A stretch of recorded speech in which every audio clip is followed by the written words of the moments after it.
Hello everyone, Eid Mubarak and আসসালামু আলাইকুম। সবাই কেমন আছেন? এটা হচ্ছে আমার ঈদের দিনের ভ্লগ। ঈদের দিন সকালবেলায় আমি ঝটপট করে এই যে ফিরনি আর লাচ্ছা সেমাই ভিজিয়ে নিয়েছি। আর আমাদের আজকে এবার কষাই একটু লেট করে আসছে, তার জন্য সকাল সকালই নিচে চলে গেলাম। যে এই যে আমরা ছাগলটাকে খুব সুন্দর করে আদর করে দিচ্ছিলাম, একদম মন খারাপ ছিল। যাই হোক, আল্লাহ রহমতে ওদেরকে একটু পরেই কোরবানি দেওয়া হয়ে যাবে।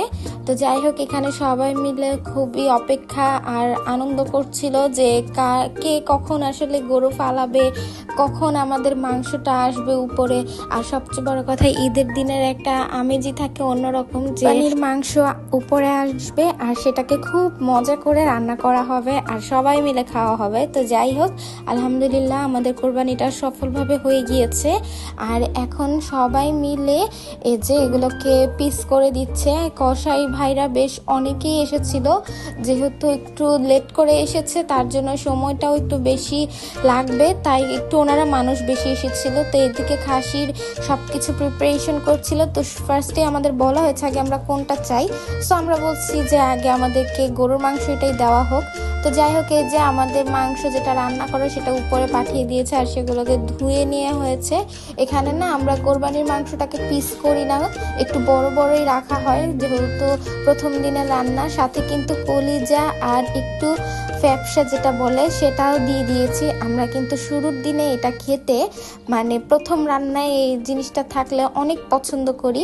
আর এই যে এখানে এবার আমার শাশুড়ি তার নিজের হাতে এইখানে মাংসগুলোকে মাখিয়ে দিচ্ছে। এখানে প্রায় 10-15 কেজির উপরে মাংস ছিল। এই যে সুন্দর করে অনেকগুলো পেঁয়াজ দিয়ে, মশলা দিয়ে, তেল দিয়ে খুব ভালোভাবে মাখিয়ে দিচ্ছে। আর তার হাতের এই মাখানো গরুর মাংসটা কিন্তু আমাদের বাসার সবার অনেক পছন্দ, এবং আমাদের বাসা যারা আশেপাশে আছে, মানে যারা কিনা আমাদের হেল্প করে, দেন আমাদের ফ্রেন্ড সার্কেল, তারা সবাই কিন্তু এই মাংসটা আমাদের বাসার ঈদের দিনে এসে খেয়ে যায় এবং খুবই প্রশংসা করে। তো যাই হোক, এই যে এখানে আমাদের যে প্যাকেটিং এর মাংস সেটাও চলে এসেছে। সবাই মিলে আমরা হাতে হাতে এই মাংসগুলো প্যাকেটিং করছিলাম, সাথে একটু টুকরো করে নিচ্ছিলাম যেগুলো খুব বেশি বড় সাইজের ছিল। আর এই যে এখানে হচ্ছে নলিগুলো চলে এসেছে। তো এখান থেকে যেগুলো বিলি করার সেগুলো কিন্তু নিচেই রয়ে গিয়েছে, সেখান থেকে বিলি করা হচ্ছে। তো উপরে যা যা পাঠানো হচ্ছে সেগুলো আসলে প্যাকেটিং করে রাখার জন্যই, তো সেই দায়িত্বটা আমরা সবাই ঘরের মানুষরাই করে ফেলি।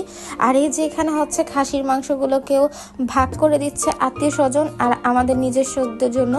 তো যাই হোক, নিচে থেকে তো মোটামুটি সবই ভাগ করা হয়েছে, শুধু খাসির মাংসটা এই যে এখানে আত্মীয়দেরটা দেওয়া হয়নি, তো ওইটাই দিয়ে দিচ্ছিল। আর দেখতে যতটা সহজ মনে হলেও এই কাজগুলো করতে কিন্তু বলতে গেলে অনেকটা সময় চলে যায়। আর আপনারা তো জানেনই কোরবানির দিনের কথা, সাধারণত সব সময় কাজকর্মর মধ্যেই থাকা লাগে, সহজেই এত কিছু কাজ গুছিয়ে ওঠা যায় না, একটু সময়ের ব্যাপার। তো যাই হোক, এই যে রান্না বান্নাও শেষ, আমরা তো সবাই মিলে একসাথে খেয়ে নিয়েছি এই গরুর মাংস আর খিচুড়ি। আপনাদের ঈদটা কেমন কাটলো সেটা কিন্তু অবশ্যই জানাবেন। আমাদের বাসায় কিন্তু কোরবানির সময় এই নরম খিচুড়ি আর গরুর মাংস হলেই সবার বেশ জমে যায়। সো আজকে এই পর্যন্ত ভিডিওটা, সবাই ভালো থাকবেন।